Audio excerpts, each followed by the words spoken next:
looks like. Show me what democracy looks like. This is what democracy looks like. Whose voice? Our voice. Whose voice? Our voice. Whose voice? Our voice. Woo!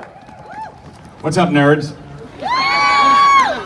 My name's Scott Ross. I run a shy progressive advocacy organization called One Wisconsin Now. You may know us. We're the ones who beat Scott Walker in court in 2016 to restore early voting in the state of Wisconsin. And I am here to tell you that the attacks that they are doing on voting in that building will not stand, and we will defend every victory in court we have gotten so far. So I say to Robin Vos and to Scott Walker, if he signs this into law, 3 words: call your lawyer. Now, we are here today because of a simple reason, and that is because Robin Vos and the Republicans in the state legislature will not accept the results of the November 2018 election. Results in which their party lost all 6 statewide elections that were on the ballot.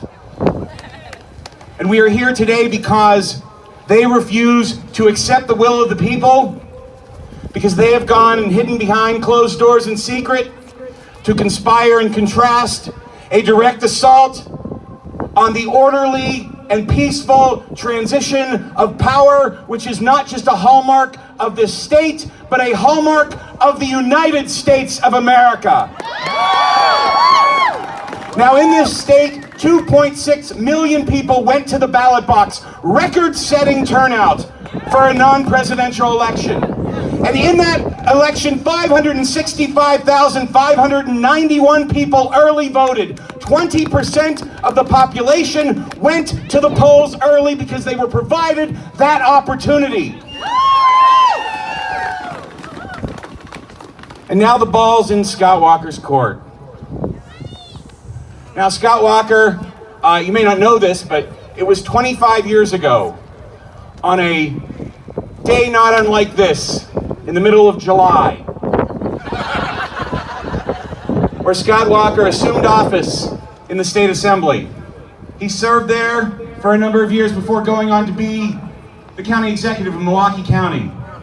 And for the last 8 years, he has been a denizen of Maple Bluff in the governor's mansion, serving as our state's top elected official. And so for 25 years, Scott Walker has been in elected office. We have paid him in salary $2.3 million in those 25 years. And as Scott Walker sits in Maple Bluff and decides what he's going to do regarding this legislation that the Republicans have passed in the middle of the night, I've got a suggestion.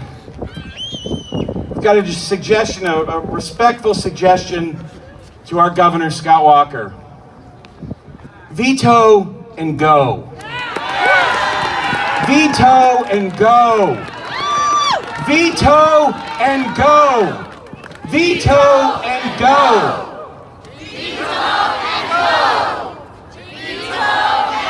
And the reason you need to veto is because if you sign that legislation into law, you are not only thumbing your nose at the people of Wisconsin, but you are thumbing your nose at a federal judge who said the attacks on early voting that you signed previously and are trying to put back in place intentionally discriminate against people of color in the state of Wisconsin, all over this state.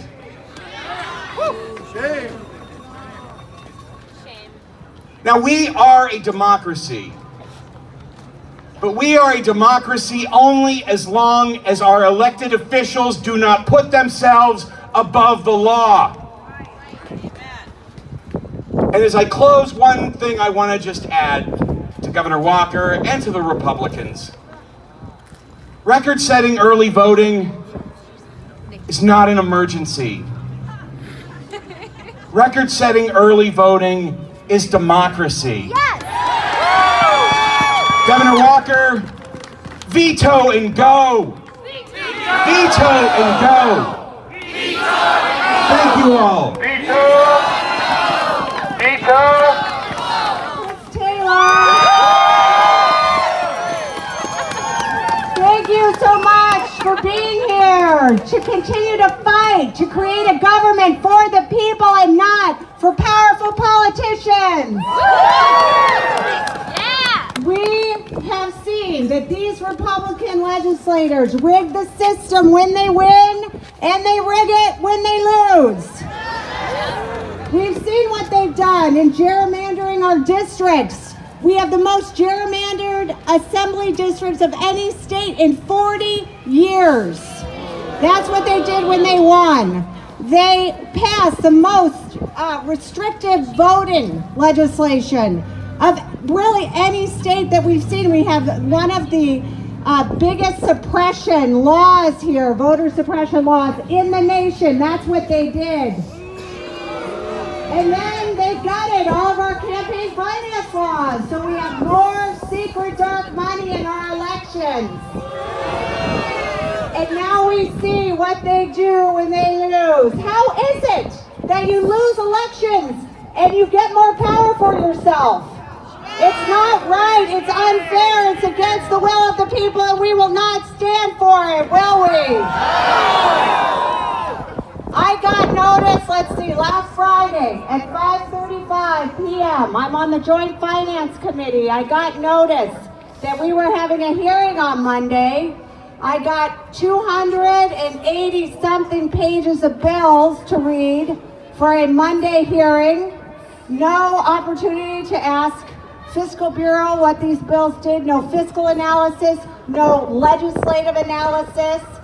And these legislators who are pushing these bills that subvert the will of the voter, they didn't have the courage. Representative Voss and Senator Fitzgerald didn't even have the courage to come to their own hearing on Monday and face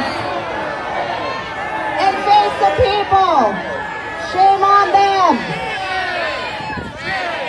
Shame, shame, shame, shame, shame, shame, shame, shame, shame.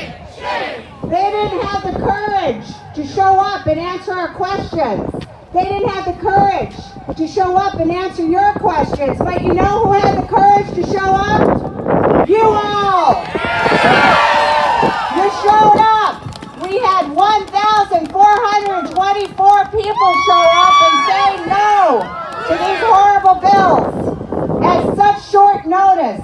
That's democracy. That's what it looks like when the people show up. We had 2 people register in support of these bills and 1,424 people register in opposition.